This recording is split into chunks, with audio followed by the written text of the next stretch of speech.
we have assembled part of our dashboard. You can see here that we have 3 different visualizations placed along with their legends, including an overlapping legend for our map. Now, it is time for us to add to this dashboard by including a web page. Significantly, this is not a static web page, but one which is dependent on how a user interacts with our maps. That is, if a user clicks on a particular region in the world map, a web page corresponding to that region will pop up. And to do that, let's head over to the Objects menu and then click on Web Page, at which point we will be prompted to enter a URL. Initially, I'm going to set this to the world article on wikipedia.org, but this is something we will set to change dynamically based on how the user has interacted with our map. So once we add this page, well, you can see a little window has popped up, and just like any of the other elements on our dashboard, we can move it around and also resize it. So let's just place this in the gap towards the top right in my case. And with that done, well, it's time for us to link this web page object to our map. And to do that, we can pull up the menu and then add a URL action.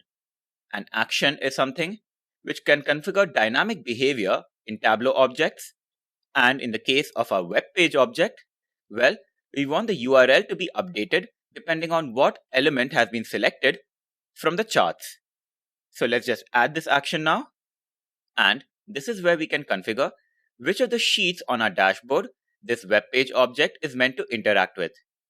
That is, we can specify one or more source sheets.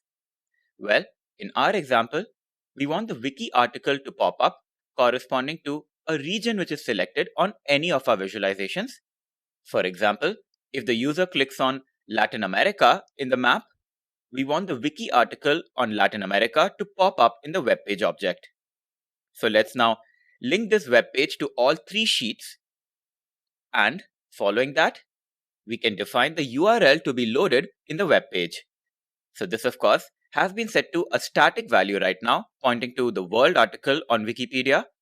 But when it comes to a URL action, we can replace parts of the URL with a reference to a selected field. So for example, let's replace the text world with a reference to the region selected, for which we hit this button, and then a menu pops up with all of the different fields in our dataset which have been referenced in the 3 sheets. So from that, I'm going to select the region, and this is the URL which has been formed. So we now have a parameterized URL